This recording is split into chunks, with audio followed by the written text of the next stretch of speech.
Portal de Convênios. Todas as notícias sobre convênios e outros acordos na administração pública. Olá, este é o podcast do Portal de Convênios, um resumo semanal das principais notícias do âmbito da administração pública para você se manter informado em poucos minutos. PEC da transição perde força após decisão de Gilmar Mendes. O ministro Gilmar Mendes, do Supremo Tribunal Federal, determinou no último domingo, 18 de dezembro, que os recursos destinados ao pagamento de benefícios para garantir renda mínima aos brasileiros estão fora do chamado teto de gastos. O ministro fixou também entendimento de que pode ser garantido dinheiro para o Auxílio Brasil pela abertura de crédito extraordinário e que deve haver verba suficiente para que seja mantido o valor de R$ 600. A decisão do ministro ocorre em meio a negociações entre o novo governo e o Congresso para a aprovação da proposta de mudança na Constituição que amplia o teto de gastos para, entre outros pontos, assegurar o pagamento de R$ 600 do Auxílio Brasil e recompor o orçamento de diversos setores. Gilmar Mendes reputou juridicamente possível que eventual dispêndio adicional de recursos com o objetivo de custear as despesas referentes à manutenção, no exercício de 2023, do Programa Auxílio Brasil ou eventual programa social que o suceda, pode ser viabilizado pela via da abertura de crédito extraordinário, devendo ser ressaltado que tais despesas não se incluem na base de cálculo e nos limites estabelecidos no teto constitucional de gastos. Pela decisão, portanto, a verba necessária para pagar a diferença entre R$ 405, o valor previsto no orçamento para o benefício, e R$ 600, deve ser viabilizada pelo crédito adicional que ficará fora do teto. Gilmar Mendes também afirmou que recursos do governo servem também para garantir direitos previstos na Constituição. O teto de gastos foi proposto em 2016 pelo então presidente Michel Temer e está em vigor desde 2017. O mecanismo impõe um limite no valor que o governo federal pode gastar a cada ano. O ministro do STF ressaltou que a proposta de orçamento da União para 2023 previa redução do valor de benefício do Auxílio Brasil para R$ 405, ou seja, um corte de quase um terço do valor do pagamento, o que agravaria ainda mais a situação da população vulnerável e representaria perda de valor frente à inflação. Na decisão, o ministro diz que o pagamento é possível porque existe um espaço fiscal aberto a partir da aprovação de novas regras para o pagamento de precatórios que, na prática, limitam o valor destinado a este fim em cada proposta de orçamento. Decisão do STF sobre orçamento secreto pode ampliar os percentuais das emendas impositivas. Por 6 votos a 5, o Supremo Tribunal Federal considerou inconstitucionais as emendas de relator do orçamento, as chamadas RP9, mais conhecidas por orçamento secreto. A Corte finalizou no dia 19 de dezembro o julgamento de ações dos partidos Cidadania, PSB, PSOL e PV, que entendem que as emendas RP9 são ilegais e não estão previstas na Constituição. Até o último dia 15, quando o julgamento foi suspenso, o placar era de 5 votos a 4 contra o orçamento secreto. A presidente do STF e relatora das ações, ministra Rosa Weber, votou pela inconstitucionalidade das emendas RP9 e foi seguida pelos ministros Edson Fachin, Luiz Roberto Barroso, Luiz Fux e Carmen Lúcia. Ela considerou que o modelo prejudica a distribuição de recursos, o direito dos parlamentares de participar do ajuste do orçamento e a sociedade, por dificultar a obtenção de informações sobre a aplicação do dinheiro. Já os ministros Alexandre de Moraes, Dias Toffoli e Nunes Marques votaram pela possibilidade da adoção das emendas, mas com a aplicação de formas proporcionais de distribuição e de fiscalização. E o ministro André Mendonça votou para manter as emendas de relator ao entender que a decisão política sobre o destino dos recursos orçamentários cabe ao Legislativo. Após a suspensão do julgamento, o Congresso Nacional aprovou uma resolução que muda as regras dos recursos distribuídos pelas emendas de relator para tornar esses repasses mais transparentes à sociedade. Na segunda-feira, ao proferir seu voto, o ministro Ricardo Lewandowski disse que a medida apresentou avanços para mitigar a enorme discricionariedade que o relator tem na distribuição dos recursos orçamentários. Entretanto, para ele, as mudanças ainda não estão de acordo com os parâmetros constitucionais de transparência. Já o ministro Gilmar Mendes, último a votar, julgou as ações parcialmente procedentes e avaliou que, apesar da necessidade de se garantir mais transparência, não é possível simplesmente declarar inconstitucional a possibilidade de emendas de relator previrem despesas, restringindo-o a ajustes técnicos. O apelido de orçamento secreto surgiu da ausência de identificação dos deputados e senadores que indicaram a aplicação de tais recursos. Assim, segundo críticos das RP9, as emendas são usadas pelo Executivo Federal para cooptar deputados e senadores a votar em matérias de seu interesse em troca de alocações diretas para órgãos públicos. Os recursos previstos para 2023 estão em torno de 19 bilhões de reais. As notícias de Brasília após o resultado do julgamento no STF diziam que os presidentes da Câmara e do Senado trabalham para garantir os recursos de outra forma. O julgamento do Supremo afetou diretamente a PEC de transição, que já havia perdido relevância com a decisão do ministro Gilmar Mendes em retirar do chamado teto de gastos os recursos destinados ao pagamento de benefícios para garantir renda mínima aos brasileiros. Com mais este revés, os congressistas da ala do Centrão ficaram em xeque, pois perderam poder de barganha política na aprovação da Lei Orçamentária Anual para 2023 e outras que o futuro governo deva apresentar. Lira conversou rapidamente com o presidente do Senado, Rodrigo Pacheco, e com líderes partidários na segunda, pouco após o Supremo declarar a inconstitucionalidade das emendas de relator, instrumento que coloca bilhões do orçamento na mão dos congressistas. Uma das medidas em estudo é ampliar os percentuais destinados a emendas individuais e de bancada que são impositivas, ou seja, com execução obrigatória por parte do governo. Prefeituras devem se atentar para inscrição em restos a pagar até o final do ano. Ao final de cada exercício financeiro, é comum que algumas despesas efetuadas no município não sejam plenamente executadas. Dependendo da situação, a área da contabilidade da Confederação Nacional de Municípios, a CNM, esclarece que essas despesas devem ser inscritas como restos a pagar, RAP, até 31 de dezembro de 2022, ou devem ser reconhecidas em 2023 a conta de despesas de exercícios anteriores, o que ocorre nos casos em que havia dotação orçamentária disponível em 2022, mas que por algum motivo a despesa não foi executada de acordo com o orçamento. Para definir qual procedimento deve ser aplicado, deve ser considerado se o bem ou serviço foi entregue, RAP processados, ou não, RAP não processados. Os restos a pagar correspondem a despesas que foram empenhadas durante o exercício financeiro de 1º de janeiro a 31 de dezembro, mas que não chegam a ser pagas até o final dele. Nos restos a pagar processados, a despesa já deve ter sido empenhada e liquidada, bens ou serviços entregues. Como o fato gerador já aconteceu, a entrega do bem ou serviço, a inscrição será efetuada de forma automática pela contabilidade até 31 de dezembro. Os restos a pagar não processados, por sua vez, referem-se a despesas que já foram empenhadas, mas que ainda o processo de liquidação encontra-se em andamento, seja porque o bem ou serviço não foi entregue totalmente, seja porque essa entrega ainda se encontra em fase de análise e conferência. É importante que a inscrição dos RAP não processados seja feita em conta distinta da inscrição dos RAP processados, justamente para que o pagamento não seja efetuado até que o bem ou serviço seja efetivamente entregue.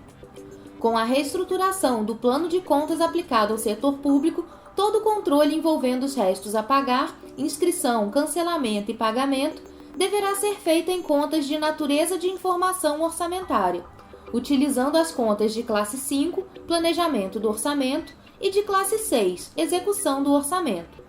A contabilidade da CNM alerta que as despesas empenhadas, mas não liquidadas, somente poderão ser inscritas em restos a pagar até o limite do saldo das disponibilidades.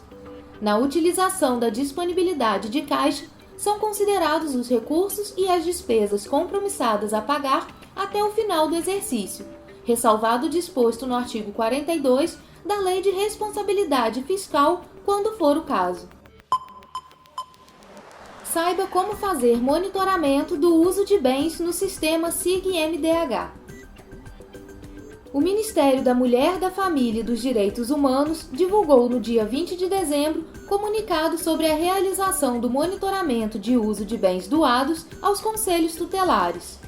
Com início marcado para o dia 21 de dezembro, gestores dos conselhos ou das secretarias municipais de assistência social devem acessar o sistema SIG-MDH e realizar o procedimento para os materiais que foram doados pelo Ministério da Mulher, da Família e dos Direitos Humanos.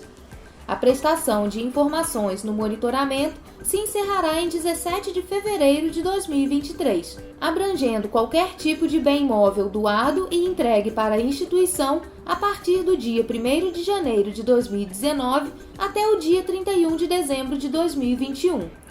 Além de constituir uma das obrigações do termo de doação com encargos assinado pela instituição com o Ministério, trata-se de providência recomendada pelo Tribunal de Contas da União e pela Controladoria Geral da União, órgãos de controle do Poder Executivo Federal.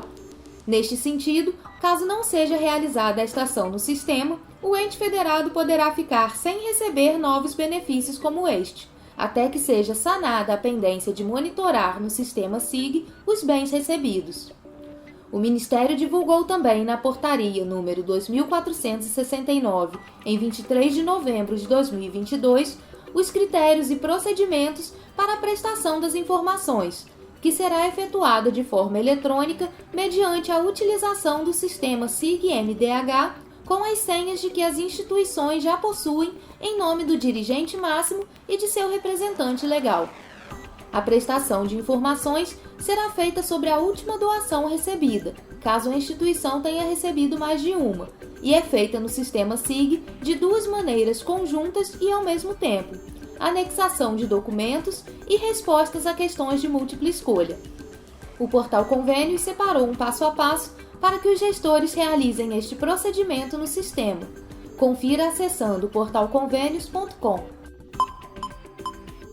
PEC da Transição é promulgada pelo Congresso Nacional. O Congresso Nacional promulgou na noite de quarta-feira, dia 21, a Emenda Constitucional 126. A emenda decorre da PEC da Transição, aprovada no Senado pouco antes, também na noite de quarta. A PEC já havia sido analisada na Câmara dos Deputados. O senador Marcelo Castro, do MDB do Piauí, foi o primeiro signatário da PEC, que foi relatada pelo senador Alexandre Silveira, do PSD de Minas Gerais. Fruto de um acordo entre lideranças partidárias e representantes do governo eleito, a mudança constitucional permite ao novo governo deixar o valor de 145 bilhões de reais do orçamento de 2023 de fora do teto de gastos. Esses recursos devem ser utilizados para bancar despesas como o Bolsa Família, o Auxílio Gás e a Farmácia Popular, entre outras. O presidente do Senado, Rodrigo Pacheco, afirmou que era com imenso júbilo que dirigia a sessão de promulgação da emenda. Ele destacou os acordos entre Câmara, Senado e representantes do governo eleito para permitir os recursos fora do teto com destinação para programas sociais. Pacheco ainda exaltou o fato de a tramitação ter levado apenas 23 dias entre a apresentação da proposta e a promulgação da emenda. Segundo Pacheco, o Estado tem o dever de dar o mínimo para os cidadãos mais carentes. Com a promulgação da PEC, o novo governo terá 145 bilhões para além do teto de gastos, dos quais 70 bilhões serão para custear o Auxílio Brasil, que voltará a se chamar Bolsa Família, de R$ 600, com um adicional de R$ 150 por criança de até 6 anos de idade. Os outros 75 bilhões podem ser destinados para as despesas com políticas de saúde, 16,6 bilhões, entre elas o Programa Farmácia Popular e o aumento real do salário mínimo. A PEC também abre espaço fiscal para outros 23 bilhões em investimentos pelo prazo de 1 ano. O senador Marcelo Castro, relator do orçamento de 2023, ressaltou que os recursos da PEC praticamente impediram a paralisia dos serviços públicos no ano que vem. que nós tínhamos um orçamento absolutamente inexequível e agora nós temos um orçamento que não é o ideal, mas um orçamento razoável que recompôs várias ações orçamentárias que estavam deficitárias e pôde atender a essa demanda social do Bolsa Família. Nós recompusemos o orçamento da saúde em 22,7 bilhões de reais, o orçamento da educação, o orçamento da cultura, da ciência e tecnologia, do Minha Casa Minha Vida, que não tinha nada para habitação popular. A validade de todos esses gastos extrateto é de 1 ano. A proposta inicial aprovada pelo Senado era de 2 anos e a Câmara reduziu para 1. O líder da minoria, senador Jean Paul Prats, do PT do Rio Grande do Norte, destacou que essa alteração em si não compromete a essência da PEC da transição de garantir recursos para o próximo governo. Na verdade, daria um pouco mais de tranquilidade se nós tivéssemos a redação original, mas dá para lidar com isso. A gente consegue, com isso, estabilizar o orçamento, a situação do governo que inicia, para já ligar de novo programas sociais importantes. Então, isso é que era o essencial. Vamos ter que antecipar a discussão do orçamento de novo. No frigir dos ovos, eu acho que saímos bem, o país saiu fortalecido com isso, o governo vai conseguir começar com força, com vigor. A emenda constitucional também alterou a destinação dos recursos do chamado orçamento secreto, as emendas de relator, consideradas inconstitucionais pelo Supremo Tribunal Federal. Acordo entre líderes partidários definiu que os recursos serão rateados entre emendas individuais e programações de execução não obrigatória pelo Executivo. A Câmara ficará com 77,5% do valor global das emendas individuais e o Senado com 22,5%. A emenda constitucional também dispensa a regra de ouro em relação à necessidade de que o Poder Executivo solicite ao Congresso Nacional a autorização para emitir títulos da dívida pública para financiar despesas correntes no montante de 145 bilhões no próximo ano. Os recursos ficarão de fora ainda da meta de resultado primário. Também estão retiradas as limitações do teto de gastos em doações recebidas por universidades federais, recursos para o Auxílio Gás em 2023, transferência de recursos dos estados para a União executar obras e serviços de engenharia. As doações para projetos socioambientais relacionados às mudanças climáticas também ficam fora da limitação. No caso dos restos a pagar, que são as despesas para as quais existe comprometimento de pagamento por parte do governo e referentes a exercícios anteriores, o texto aumenta de 0,6% para 1% da receita, o montante total que pode ser considerado para a execução das emendas parlamentares. A referência também será a receita corrente líquida do exercício anterior ao do encaminhamento do projeto de lei orçamentária. A emenda constitucional determina, por fim, que o Presidente da República encaminhe ao Congresso Nacional até 31 de agosto de 2023 um projeto de lei complementar com o objetivo de instituir um novo regime fiscal sustentável para garantir a estabilidade macroeconômica do país e criar as condições adequadas ao crescimento socioeconômico. Expediente bancário tem funcionamento alterado neste final de ano. As festas de final de ano alteram o funcionamento dos bancos. A Federação Brasileira de Bancos, a FEBRABAN, informou que no dia 30 de dezembro, sexta-feira, não haverá expediente bancário e as agências não abrem para atendimento ao público. Conforme previsto em resolução do Conselho Monetário Nacional de 2020, não são considerados dias úteis para fins de operação bancária sábados, domingos e feriados de âmbito nacional, e as agências bancárias não funcionam em feriados oficiais, sejam eles municipais, estaduais ou federais. Dessa forma, os bancos não funcionarão nos dias 24 e 25 de dezembro, Natal, e nos dias 31 de dezembro e 1º de janeiro, Confraternização Universal. No dia 2 de janeiro, segunda-feira, os bancos voltam ao expediente normal de atendimento ao público. Durante os feriados, a população poderá utilizar os meios eletrônicos de atendimento bancário, como o Internet Banking, caixas eletrônicos, banco por telefone e correspondentes para fazer transações financeiras. De acordo com a Febraban, os carnês e contas de consumo, como água, energia e telefone, vencidos no feriado, poderão ser pagos sem acréscimo no dia útil seguinte. Normalmente, os tributos já estão com as datas ajustadas ao calendário de feriados. Os clientes também podem agendar os pagamentos das contas de consumo ou pagá-las nos próprios caixas automáticos.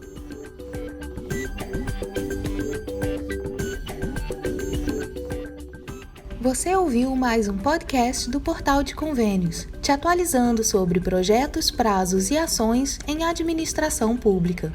Continue se informando em nosso site portalconvenios.com. Até a próxima!